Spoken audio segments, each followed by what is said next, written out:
সামনে তো হবেই না। তাহলে কি করবেন? যেহেতু দেশটা দলীয়করণে বাঁধা, বিভক্ত, diametrically opposed politically, তাহলে কাকে আনবেন? এটা হলো একটা গন্ডগোল লাগবে একটা। আপনি যদি বিচারপতিদের বাইরে যান, বিচারপতির একটা সম্বল। এটা ঠিক আছে বিচারপতি ছিল। এর বাইরে যদি যান, তাহলে আপনাকে আনতে হবে একজন কনসিয়াস ব্যক্তি পাবেন না। প্রশ্ন ওঠে না। যেমন ধরেন এবার কি করলেন? আপনি পিএসসির চেয়ারম্যান নিয়োগ করতেছেন। খেয়াল করবেন। হুম, আপনি স্টক মার্কেট চেয়ারম্যান নিয়োগ করছেন বা ব্যাংকের গভর্নর করছেন।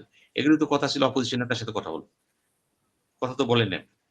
বাস্তবে বলেন নাই তো। যেহেতু বলেন নাই এবং সমালোচনা করতে গেলেও বলবে, উনি আবার কোন পার্টি করেন। খেয়াল করেন কিন্তু। কিন্তু সমালোচনা করতে গেলেও দেখবেন তারা পছন্দ করবে না। এই লোকগুলি কিন্তু একসময় সমালোচনা করে এই পর্যন্ত আগায় আসছে। এই চিত্রটা আমি আসতে বলছি। এই চিত্রটা কিন্তু সামনে এসে গেছে। ব্যাংকিং সেক্টর অবস্থা খুবই খারাপ।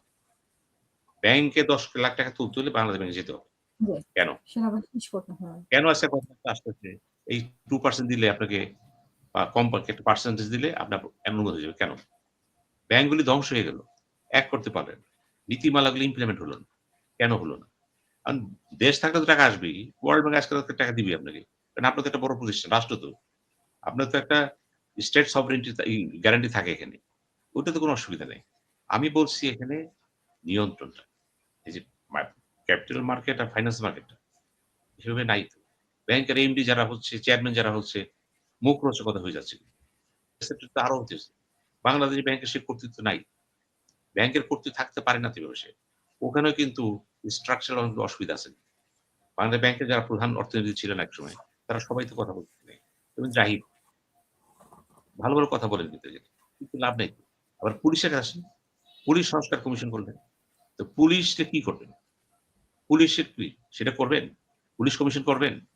আপনি করবেন না। কারণ কমিশন করতে গেলে ওই ভিতর থেকে বাধা আসবে।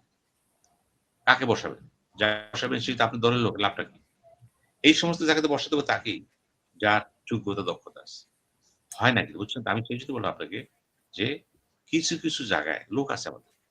পুলিশ হুম, কমিশনের হওয়ার মতো লোক কিন্তু বাংলাদেশে আছে। প্রাক্তন সাবেক আইজিরা আছেন। কয়েকজন আছে এরকম।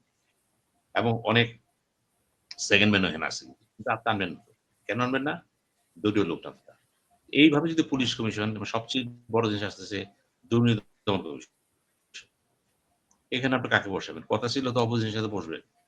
এই যে ইফতেখারুজ্জামান একটা কমিশনের চেয়ারম্যান ছিলেন। রিপোর্ট দিলেন। ভবিষ্যৎ কি? উনি তারেক রহমানের সাথে দেখা করলেন।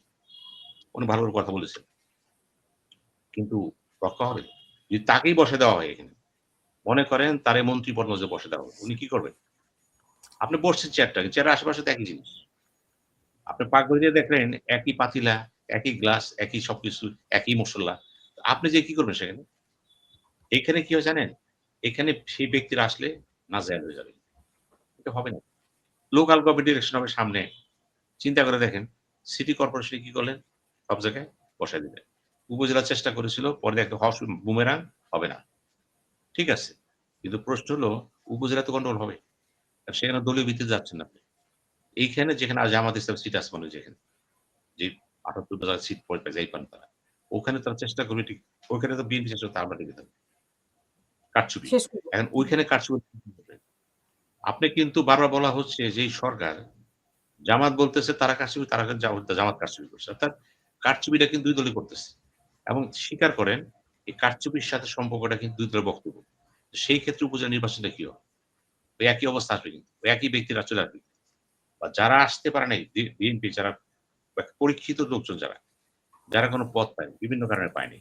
হয়তো প্রধানমন্ত্রীর তো প্ল্যানিং আছে ভবিষ্যতে আনবেন। কিন্তু ভবিষ্যতে সামনে থাকতে পারে আপনি। এখন যেটা হচ্ছে, বিগিনিং যেটা আছে কিন্তু, আমি কিন্তু শঙ্কিত যে লোকাল গভর্নমেন্ট স্ট্রাকচার যেভাবে বাংলাদেশে আছে। এমপি রে বসাইতেছেন কোথায়? এমপির রুম কোথায় থাকবে? উপজেলা চেয়ারম্যানের কাছে কোন তো? হেডমাস্টার যদি যেয়া হেড অফ দ্যা ডিপার্টমেন্ট রুমে বসে, পার্শ্ববর্তী অবস্থা কি দাঁড়ায়? এইভাবে কিন্তু এমপিদেরকে কিন্তু বলা হয়েছিল বিচ্ছিন্ন করেন। হাসিনা গভর্নমেন্টও কিন্তু ভুল করেছিল কিন্তু। কিন্তু তারা কিন্তু একই ভুল করতেছে তারা। আমি সেই জন্য বলছি যে মানুষের প্রশাসন, গণপ্রশাসন, গণভিত্তি এটা ভিন্ন জিনিস। এখানে কিন্তু সেই স্বচ্ছতা আসবে। আর সবচেয়ে বড় কথা হলো প্রধানমন্ত্রী কতটুকু নিয়ন্ত্রণ করতে পারবেন বাস্তবে? এটা দেখার ব্যাপার। আমি এখন কিছু বলব না। এখন আমার কাছে মনে হচ্ছে তিনি স্বচ্ছ, দৃঢ়, সুদূর প্রসারী এবং তিনি কিছু করতে চাচ্ছেন। এবং তিনি ২ এক জায়গায় বলছেন, তার পিতার কথা বলছেন, মার কথা বলছেন। সব ঠিক আছে। আপনাকে মনে রাখতে হবে জিয়া ইজ জিয়া, খালেদা জিয়া খালেদা জিয়া। জিয়ার পরিবেশ, খালেদার পরিবেশ এক না। স্থানকাল পাত্রভেদে অনেক পরিবর্তন হয়ে গেছে কিন্তু। আপনি যাদেরকে নিয়ে কাজ করতেছেন, খালেদা জিয়ার সাথে কিন্তু তার চেয়ে ডেরিয়েটর ছিল। জিয়ার সাথে তো আরো বেশি ছিল। এখন বুঝতে হবে আপনাকে যে এটা কেন হলো? কেন আজকে আপনার এখানে মহিলা সিট বন্টন করতে যেয়ে এত ঝামেলা হলো কেন? কেন হলো? কেন আজকে যারা রাজনীতি করে না, করে নাই? কোন কোটা আসতেছে? এই যে কোটা, এই কোটা কি ভূ-রাজনীতির কোটা? আপনার তখনই চিন্তা করতে হবে যখন একজন মহিলাকে ভিন্নতর কোটায় আনা হয়। তার কোনো অবদান নাই। তখনই আপনি বুঝবেন এই এমপি আমার হবে না। হতে পারে না। সে কারো পক্ষে কাজ করবে এবং সেটা কিন্তু আপনি সিল মেরে দিবেন। এটাও আপনার খেয়াল রাখতে হবে কিন্তু। আমরা দেখতেছি তো আগামীতে এই মহিলা কোটা যারা আসছেন, তারা দেখি কি করতে পারে। কতটুকু আইন প্রণয়ন করতে পারে। দক্ষতা দেখে আর যদি তারা পার্লামেন্টে যেয়ে শুধু ইয়েস আর না বলে চুপচাপ বসে থাকে, লাভ নাই তো। আপনাকেও কিন্তু করতে হবে। মহিলা স্ট্যান্ডিং কমিটি আছে। ওই স্ট্যান্ডিং কমিটিতে যেহেতু মহিলা গেছে এখানে, আপনি ৪-৫ টা সিট ছেড়ে দেন চেয়ারম্যান মহিলাদের জন্য। আমি তারেক রহমানকে বলব, আপনার পক্ষে সম্ভব। আপনি বইলা দেন আমি মহিলাদের জন্য আমি যদি ভোটে তো পার্সেন্টেজ দেওয়া আছে একটা। কোটা পার দেওয়া আছে। এখন বইলা দেন ৫ টা সিট পাবে মহিলা চেয়ারম্যান স্ট্যান্ডিং কমিটি মহিলা। কিছুটা নিয়ে আসেন না ক্ষমতায়। শুধু মেম্বার আহ করে দিন। আমরা কথা বলবো আবার। অসংখ্য হুম? ধন্যবাদ। আমরা আরেকটু বিস্তারিত কথা বলতে পারলে ভালো হতো। কিন্তু আমার মাত্র ৯ মিনিট আছে, যাইতে ১০ মিনিট লাগবে। আবার ফাইন করে মানে স্কুলে দেরি হলে। তো আমার শেষ আপনাকে আমি শেষ কথা বলি আপনাকে। হুম, আমার শেষ কথা হলো, এই যে হাসিনা বাংলাদেশে আসলো, আমি কিন্তু ইয়ে দেখলাম, ফেসবুকে যে হাসিনা বাংলাদেশে আসছে নমিনেশন চাইছে বিএনপি। তা আমি লন্ডনের একজন বিখ্যাত ব্যক্তিকে জিজ্ঞেস করলাম যে, হাসিনা যে বাংলাদেশে আসলো, এমনি আসলো না আলোচনা করে আসছে? তা আমাকে এসে বলল যে, "না হাসিনাকে তো চিনি, প্রধানমন্ত্রী তো চিনি।" আমি বললাম, "ঠিক আছে।" আমার কথা হলো, হাসিনা কিন্তু নতুন কিছু না। অনেক কষ্ট সংগ্রাম করছে, অনেক সার্ভিস দিচ্ছে। হাসিনার সাথে কি প্রধানমন্ত্রী তারেক রহমান ৫ মিনিট কথা বলেছে? ১ কাপ চা খাওয়াইছে? কেন এটা হলো? আমি শুধু হাসিনা বলতেছি না, ইন জেনারেল কথা বলতেছি। হুম, হুম, আবার হুম। যারা রাজনীতি করে না তারা এনে বসায় দিল এমপি করে। এইখানেই বুঝতে হবে, এইখানেই বুঝতে হবে যে ওই স্টেটসম্যানশিপ জায়গাটা এত সোজা না। ওটা কিন্তু গড়ে ওঠে কালের চক্রে ভূমিতে। এবং তার সামনে কিন্তু অনভিজ্ঞ লোকেরা কাঁপতে থাকে কেন? কারণ সে কাঁপতে থাকে তার অদক্ষতার কারণে। ডিসিশন মেকিং এ কিন্তু এখনো কিন্তু প্রধানমন্ত্রী একক। কোন মন্ত্রী একক নিতে পারে না। নিতে গেলে চিন্তা করে আমি একটু জিজ্ঞেস করি। এই জিজ্ঞেস করি ব্যাপারটা কিন্তু ২-১ জন ছাড়া মেক্সিমাম তাই কিন্তু। এটাই হলো সংসদীয় গণতন্ত্রের ক্যাবিনেট সিস্টেম গভর্নমেন্টের সবচেয়ে বড় অসুবিধা হচ্ছে এটি যে একটু আলাপ করে নিই। এই আলাপটা না। আমরা চাচ্ছি সর্বমহলে সর্ব জায়গায় আমরা একটা ফেয়ারনেস চাই। এই ফেয়ারনেসটা তাহলে কি হবে? জাতির জন্য আগামী দিনগুলো ভালো। আমরা চাচ্ছি মন্ত্রিসভা আরো কারা, কারা আসবে। আসুক কোনো অসুবিধা নেই। মন্ত্রিসভা অনেকগুলো পদ তো খালি রয়েছে। কিন্তু আমি এটাও বলতেছি কোনোভাবেই ৩০ জন যাতে মন্ত্রী না হয়। এটা আমার ব্যক্তিগত opinion. Size of the government must be একটা minimum level. Not that here. তাতে হয় কি গভর্নমেন্টটা ওলটপালট হয়ে যায়। আবার এতগুলি সেক্রেটারি তৈরি রয়েছে, এত মন্ত্রণালয় তৈরি রয়েছে। এগুলো কিন্তু দেখেন ঘুরে ফিরে আপনার একটা কাজ করে জনপ্রশাসন সচিব বা যেকোনো সচিব। উনি তদবিরের মধ্যে পড়েছে সবসময়। উনার করার কিছু নেই। উনি চতুর্মুখী তদবিরে থাকেন। উনি করবেনটা কি? এই তদবির সবসময় ছিল থাকবে। কিন্তু উনি যদি সেখানে দৃঢ় থাকতে চান, উনি প্রধানমন্ত্রীর সে সাপোর্টটা পান, ক্যাবিনেট সেক্রেটারির সাপোর্টটা পান, তাহলে পারেন। এইটুকু আমরা দেখতে হবে অতীতের চেয়ে এটা আরো বেগবান হইছে।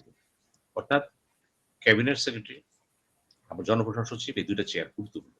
এগুলো হোম সেক্রেটারি কতগুলি চেয়ার আছে যেগুলিতে বুঝতে হবে যে উনি কথা বলেছেন উইথআউট এনি বায়াস নিরপেক্ষভাবে কথা বলেছেন এবং তাকে সুযোগ দেন। তাহলে আমরা বুঝবো যে প্রশাসনের গতি আসবে এবং এই প্রশাসন দিয়া পররাষ্ট্র মন্ত্রণালয় দিয়া এরকমভাবে সাজা। আমি এখন স্পষ্ট বলে দিই আপনাকে, আমাদের দেশে এমন একজন কূটনীতিক এসে গেছে ত্রিবেদী, ভারতের। উনি হাই কমিশনার। এই প্রথম বাংলাদেশে এমন একজন লোক আসলেন, যিনি একজন বয়োজ্যেষ্ঠ নেতা, ৭৪ বছর বয়স, পাশাপাশি কেন্দ্রীয় সরকারের মন্ত্রী ছিলেন, দীর্ঘ অভিজ্ঞতা আছে, বিজেপি নেতা। তিনি আসলেন। বারবার চিন্তা করেন,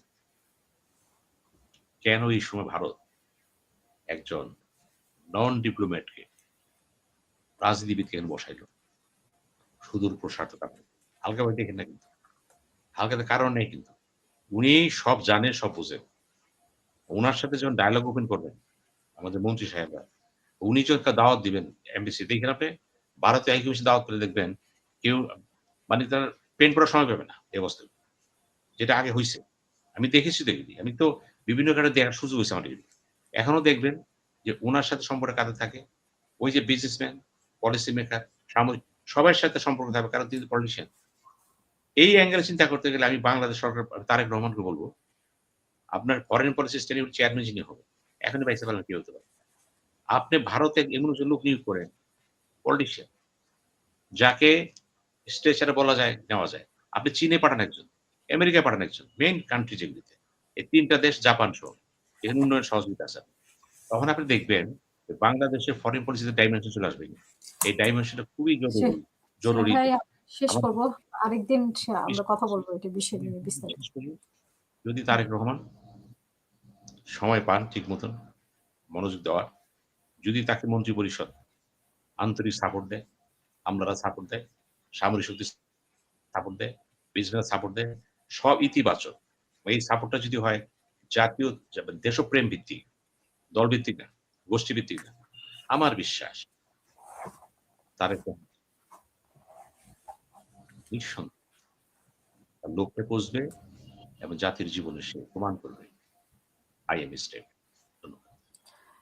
অসংখ্য ধন্যবাদ আপনাকে এবং প্রিয় দর্শক আপনারা যারা শুনছিলেন তাদেরকে ধন্যবাদ। আমাদের পরবর্তী অনুষ্ঠান দেখার আমন্ত্রণ জানিয়ে এখানে শেষ করব। সবাই ভালো